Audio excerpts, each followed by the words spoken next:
आप मेरे चैनल पर पहली बार आए हैं तो चैनल को फॉलो करें, लाइक करें, शेयर करें। इस कथा में बताते हैं शिव विवाह कथा को भारत की आध्यात्मिक कथाओं में बहुत महत्वपूर्ण माना जाता है। शिव विवाह में पार्वती के पिता का वंश जानना चाहते थे।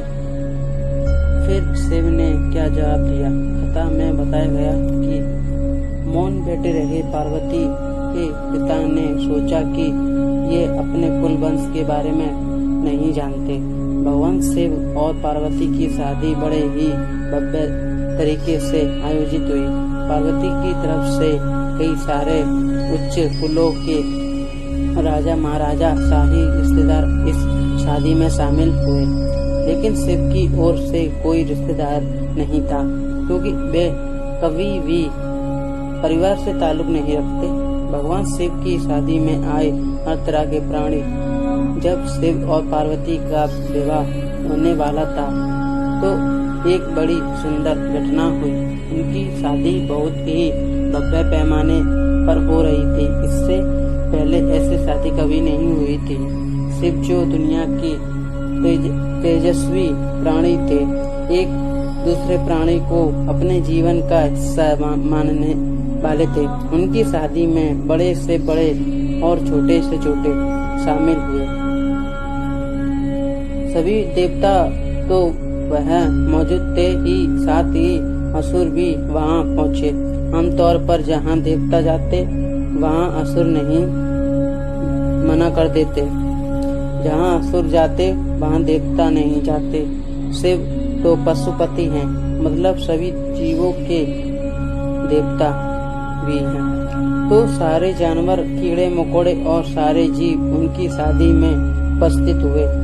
यह तक कि भूत, पिशाच और विद्युत लोग भी उनके विवाह में मेहमान बनकर पहुंचे। उनकी आपस में बिल्कुल नहीं बनती, मगर यह तो शिव का विवाह था, इसलिए उन्होंने अपने झगड़े बुलाकर एक बार एक साथ आने का मन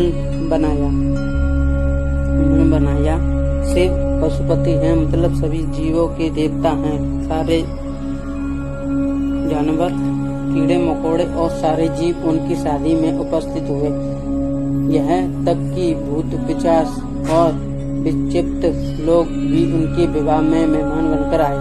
यह शाही शादी थी। एक राजकुमारी की शादी हो रही थी, इसलिए विवाह समारोह से पहले एक अहम समारोह होना था।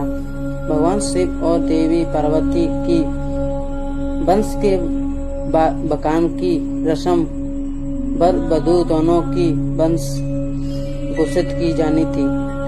एक राजा के लिए उनकी वंश सबसे अहम चीज होती है, जो उनके जीवन का गौरव होता है। पार्वती के वंश का बकान खूब धूमधाम से किया गया।